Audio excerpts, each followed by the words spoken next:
Est-ce que tu as vu Madame Web? Terrible.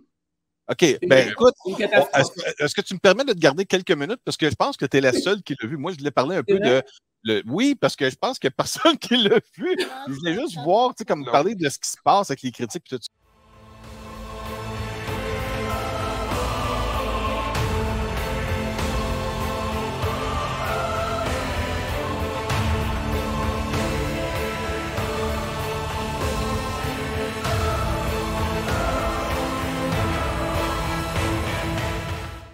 Ça. Écoute, peux-tu nous parler de Madame Web? Oui, je parle de Madame Web. C'est quoi le problème de ce film-là?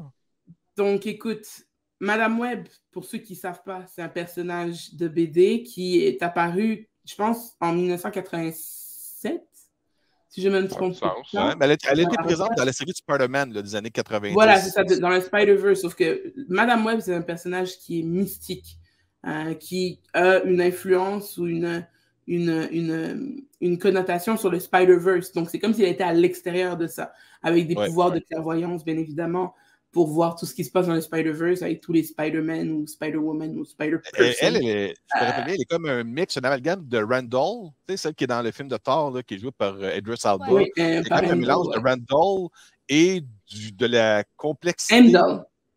Oui, c'est ça, Endel. Et de comment je peux dire ça, c'est comme elle est le côté physique qui représente ce qu'est le multiverse. Dans un personnage qui est capable de parce qu'elle a la capacité d'aller voir au travers la toile. C'est ça. D'aller voir des Pocket Universe. C'est ça, mais elle apparaît pour répondre à ta question, c'est 1980, la première apparition de Madame Web. Voilà, 1980. 1987, mais 1980, puis elle n'a pas elle n'a pas des magazines, elle n'a pas un BD entier à elle. Elle fait des apparitions dans les Spider-Man. Donc, c'est déjà, ils sont partis sur un truc qui était complexe. Et Sony, c'est complexe. Si Sony écoute, faut vraiment remanier un peu tout ce qui se passe à l'interne parce que c'est pas normal. Vraiment, ils vont faire un truc simple, mais sur laquelle il y a une base qui est un peu complexe parce qu'effectivement, le personnage de Madame Web, elle n'est pas tellement explorée dans l'univers du Spider-Verse de la BD. Et là, ils ont dû faire un Elseworld Spider-Verse avec Madame Web.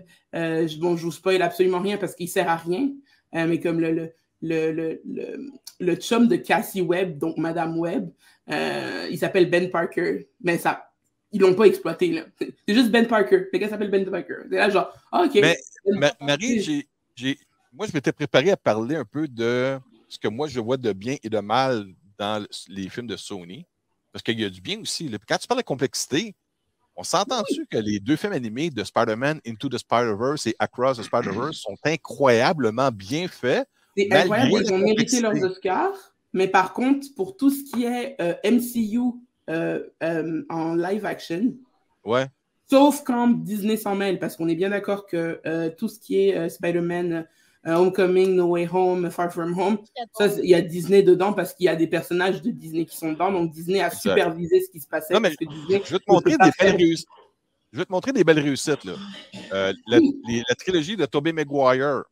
Ça, c'est bon. On s'entend que le premier et le deuxième, surtout pour moi, Spider-Man 2, est l'un des meilleurs films de Spider-Man. C'est Sony.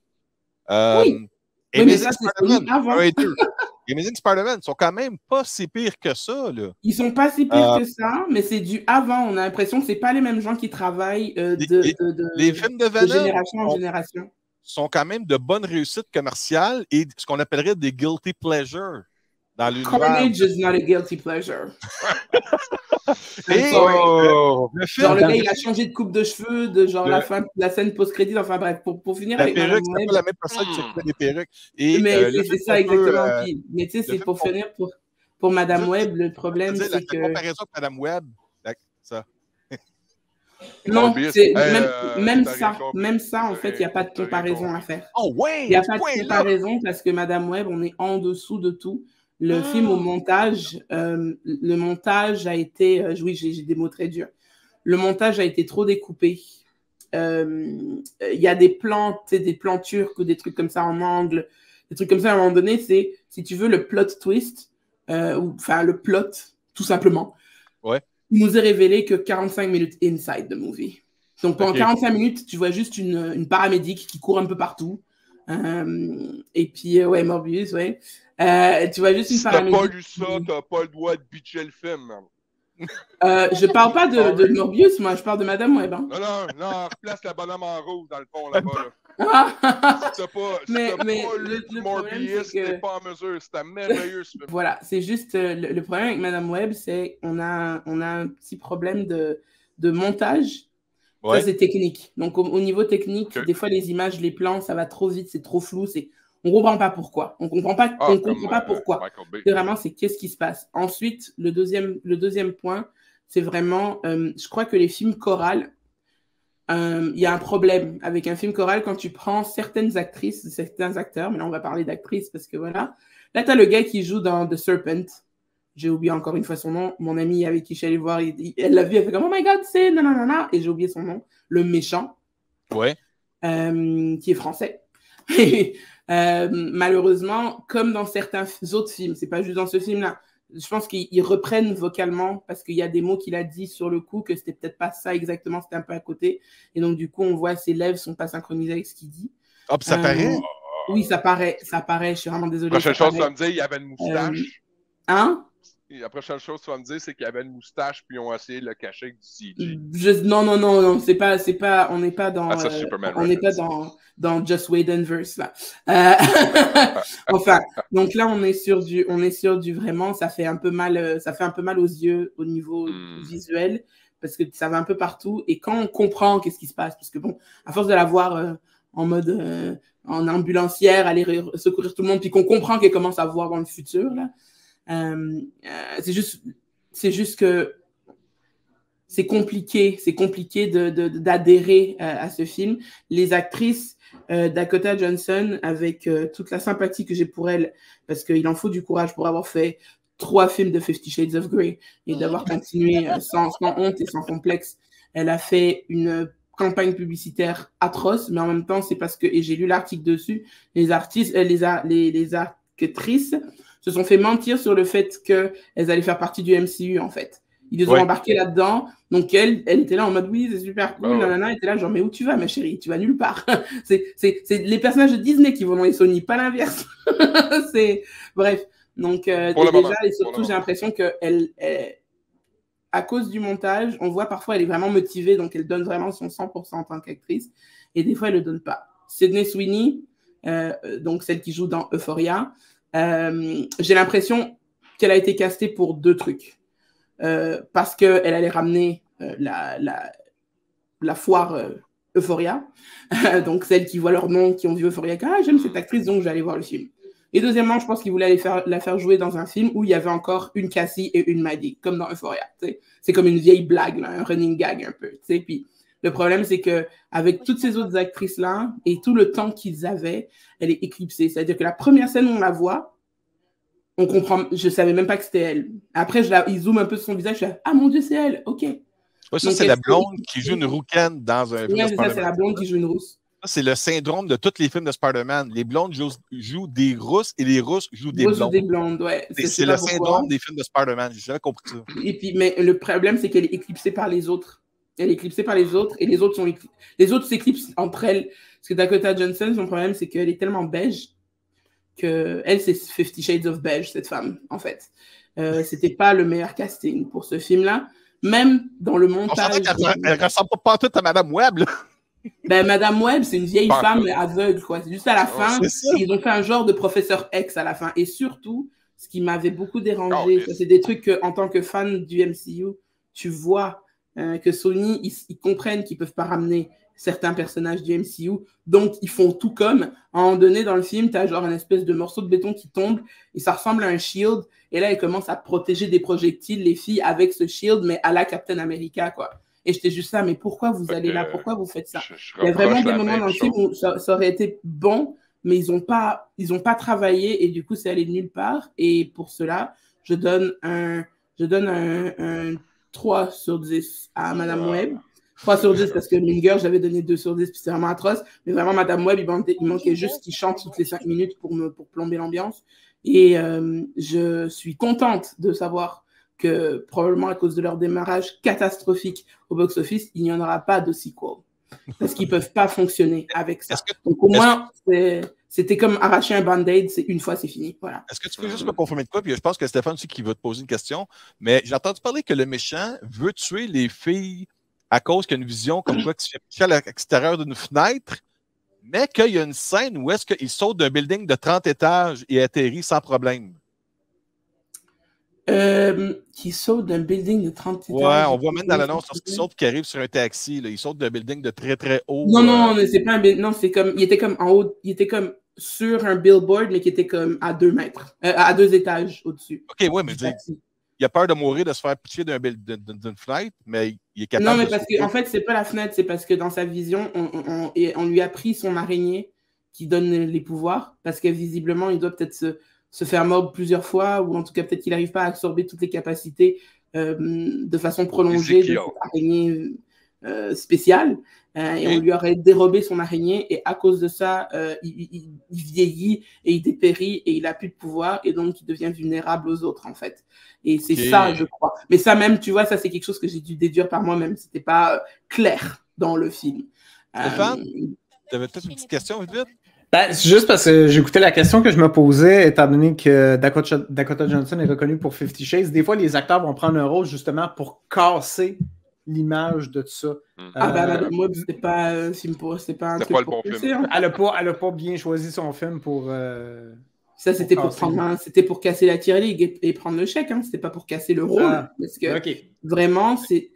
Fais autre chose, quoi. Pour casser, il faut que tu fasses un film oscarisable, en fait.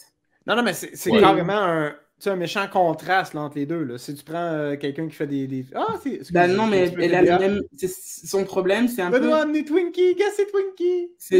Twinkie, salut! Non, mais je sais pas, je crois qu'elle a un problème, cette actrice, c'est que son agent commence à faire n'importe quoi et l'envoie faire des castings de films de n'importe quoi, et c'est pas des films avec des rôles sérieux qui peuvent réellement casser ce qu'elle a fait avec 50 Shades of Grey. Tu sais, mettons Emma Stone, si on la prend, ou même Chris Evans, Emma Stone, les deux, des films pour ados à côté au début de la carrière. Vraiment des films pour ados, des films un peu cucu, des films un peu gagnants.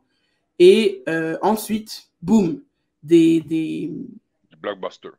Des blockbusters. On a du La La Land. On a le gars, Chris Evans, il a Redeem, il a fait La Torche Humaine. Et ensuite, boum, il a fait Captain America. Et il a réussi à faire des trucs. Là, il fait Grey Man, il fait des trucs. Donc, il fait vraiment des choses qui sont très contrastées les unes entre les autres. Dakota Johnson, elle a le même visage. Ouais. Elle a le même faciès. Il faut la caster dans une... Il faut qu'elle soit une héroïne russe, genre. Tu vois ce que je veux dire? Il faut qu'elle fasse un truc... Voilà, où t'as pas besoin d'avoir beaucoup d'expressions. C'est un peu le feeling comme Tom Cruise. Tu sais, Tom Cruise, c'est bon pour ses films, mais c'est tout le temps Tom Cruise. Les mêmes rôles. Ouais, oui, le gars, il aime faire la cascade, le film. Tu as toujours l'impression que tu vois Tom Cruise, tu vois pas un personnage. Le seul temps que j'ai vu vraiment un personnage, c'est dans Tropic Thunder, où il faisait Lee Grossman, qui se traduit par Lee Grossman, qui était vraiment comme ça. Là, tu voyais les shows. C'est ça, avec les lunettes. Puis, tu sais, là, c'était vraiment mais sinon, c'est Tom Cruise. On aime ça, c'est le fun. Mais on sait que c'est Tom Cruise. Tu sais, son parler, sa façon d'agir. Mon plus gros beef avec Sony, c'est qu'il ne semble pas être capable de respecter, et ce, depuis Toby, les matériels sources. C'est qui a eu l'idée géniale de dire « Hey, on n'a pas besoin de web shooter, on va lui faire sortir ça des... » Mais moi, ce que j'aime après, c'est qu'ils ont joué de ça, ils ont récupéré... Ça, ils se sont redeem themselves dans No Way Home. Ouais. Ils ont redeem parce que justement, quand ils arrivent, puis là, ils font attention, ça va tomber, puis là, il fait. Puis là, les autres Spider-Man sont comme oh my god, mais d'où ça sort ça? Puis do you do it yourself? Comme toi, t'as pas besoin de web shooter. D'où ça sort? Juste de là, that's it. Ça, c'est évident que c'est un gars de MCU qui a dit on met ça là-dedans juste pour démontrer à quel point it makes no fucking sense. Oui, mais c'est drôle, c'est ça le truc, c'est que quand t'as Disney qui fait de l'autodérision et des trucs comme ça marche. Et je crois que Sony, ils se prennent trop au sérieux. Pareil avec Morbius, ils ont voulu se prendre trop au sérieux. Et avec un acteur qui veut faire du sérieux, Jared Leto. Mais en fait, c'est ça le truc, c'est que c'est pas des... La façon dont c'est fait, comment est-ce que tu veux prendre ça au sérieux? Le gars, c'est un vampire, etc. Il mord son acolyte. Son acolyte, il se met à danser en tuant des gens, des trucs comme ça, et puis avec son costard cravate dans son walk-in, puis t'es là, genre, mais pourquoi? Il y a un temps pour chaque chose. Donc, et puis à la fin, il y a The Vulture qui arrive, et puis ça crée même pas une incursion, donc selon leurs propres principes, ça fonctionne pas. Et le gars, il fait, it looks like we could do some good. Like, bad guys can do some good. Puis là, ça finit comme ça. Puis t'es comme, mais pourquoi? Donc, je sais pas. Sony a un problème de cohérence important. Ils devraient donner beaucoup d'argent à quelqu'un de Disney pour qu'il vienne dans leur équipe, pour qu'ils essayent de faire quelque chose de sérieux et de cohérent pour une fois, parce que c'est pour ça qu'ils n'ont pas de sequel. Et ça vous fait pas peur de Venom 3 et Kraven the Hunter, ça, qui sort cette année? Ça vous fait pas peur? Kraven, ça me fait pas peur. Kraven, ça me fait pas peur parce que la bande-annonce, elle est quand même assez sérieuse et Kraven, ça a l'air d'être autre chose parce que c'est vraiment un film, tu sais, ils ont dit, OK, c'est dark, c'est gore, c'est trucs, donc on va aller à fond là-dedans. Donc, ils vont aller à fond là-dedans. Tu verras pas Aaron Taylor Johnson faire des blagues à chaque 5 minutes à l'Iron Man, tu vois. Le gars, c'est pas Iron Man. Le gars, c'est un sauvage. Donc, voilà, ils sont allés. Conan le barbare, c'est lui. Donc, tu vois, je crois qu'on arrivera à quelque chose de bien avec ces films-là. Mais c'est juste que j'ai l'impression que Sony, parfois, il manque le bateau, surtout quand c'est des personnages de Marvel. Et je dis vraiment, Sony devrait arrêter les conneries. Donner tous les live-action du Spider-Verse à Disney et continuer leurs animations. C'est tout. Continuer les animations de Spider-Man et c'est tout. Parce que c'est pas la même équipe. C'est pas la même équipe de direction qui gère. Non, mais justement, ça paraît. Ça paraît beaucoup. C'est drastique le changement. T'sais, on parle d'un. Into the Spider-Verse, c'était dans mon top 3 films de super-héros ever. Dans tous les films de super-héros, il est dans mon top 3. C'est bien écrit, c'est bien scénarisé, il y a le tempo, il est bon, il y a de l'humour, il y a de l'action, il y a du drame, il y a du... c'est structuré comme une BD. C'est exactement une BD qu'ils ont pris. On met ça à l'écran pour voir ce que ça donne. Oui. Les films, ils sont pas là, même. Ils l'ont pas partout. Conclure en disant que Dakota Johnson, le jour où la publicité est sortie, la promotion pour Madame Webb, c'est connu de Burbank en Californie, elle a mis son agent à la porte. Son agence de casting. Oui, elle a changé d'agence. Ça a été confirmé. Là. Elle ne travaille plus pour la même agence parce qu'elle a parlé comme quoi qu'elle s'est fait mentir. Quand tu disais tantôt qu'ils se sont fait accueillir en pensant que ce serait des films qui joueraient avec, mettons, Chris Evans ou quoi que ce soit d'autre, ça, ils n'ont parlé. Puis elle a changé d'agence de casting, de représentation. Et en même temps, tu te dis, chérie, si tu ne vois pas le nom de Disney sur le contrat, on est en train de te passer un sapin. Ouais. Je sais pas. Ça pique, man.